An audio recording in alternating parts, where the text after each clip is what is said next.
Deputy Speaker. Well, Australians watched with horror as 130 people were murdered in Paris last month by sadistic criminals driven by perverted delusions. It was a tragedy, yes, but it was also an atrocity, a deliberate act of barbarity and cruelty. We know all too well that we're not immune from this kind of barbarity in Australia. In light of this, the motion before the House calls for, quote, continued action in countering violent extremism and in particular radical Islam within Australia in order to prevent further attacks of terrorism within our borders. This is welcome and timely, yet today Australians woke to a front-page article in the Herald Sun featuring a picture of an Australian Member of Parliament in the uniform of his former life as a member of the ADF under the headline, quote, Islam must change. The member for Canning is quoted in this article as saying, quote, modern Islam needs to cohere with the Australian way of life, our values and institutions. Insofar as it doesn't, it needs reform. He wants a, quote, honest debate about the links between Islam and extremism. The mover of this motion, the member for Dawson, is also quoted in the article saying, quote, it's got everything to do with Islam. The terrorists say they are doing it and they're doing it in the name of Allah. A number of other coalition MPs and ministers are also quoted in this article. Articles like this are utterly counterproductive to the effort to counter violent extremism in Australia. The mover of this motion and others like him praise the work being done by Australia's excellent and dedicated police forces in combating violent extremism, but they don't listen to what our police forces are saying. They are unanimous in their recommendations. The best way to curb religious extremism is through cohesive communities. Assistant Commissioner Steve Fontana, the leader of Victoria Police's anti-terrorism response, has previously emphasised how reliant we are on information about radicalisation from the Muslim community and how anti-Islamic sentiment makes their job of talking to communities and countering radicalism harder.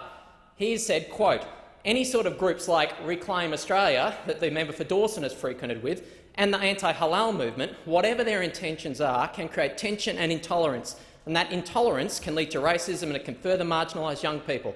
It's inappropriate. People really need to think about what cause they're going for.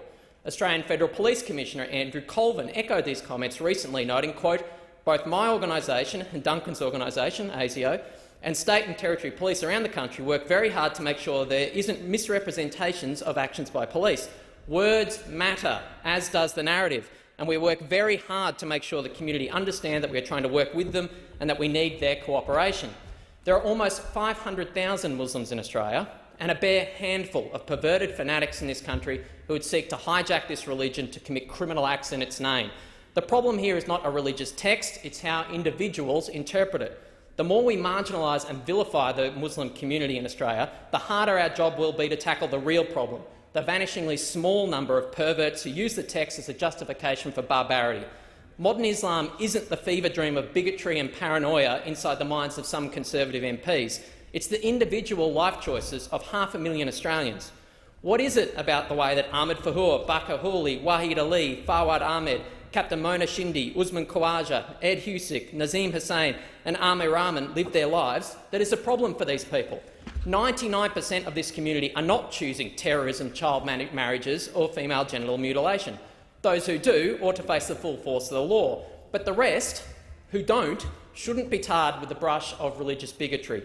If those opposite believe that, quote, modern Islam is the problem and they want an honest debate, I challenge them to be specific. If Islam is the problem, when was the last time they visited a mosque in their community? And what was it that they heard or saw that threatened our society? Do they want a religious test in our migration program? What do they propose to do about the largest Islamic nation in the world on our northern border? The Prime Minister ought to show some leadership on this important national security issue and call his ministers on this important and his party room members into line with the strategy of our police forces for dealing with this threat.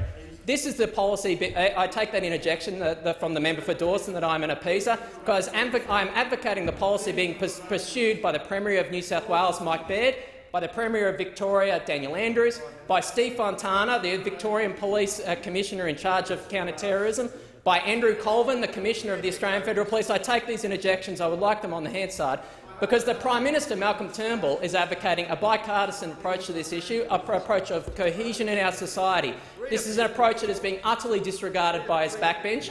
These people need to get in touch with what we are trying to do with this nation. It's an important national security issue that is being hijacked by irresponsible, ignorant members of a minority group within the coalition. It's about time it stopped.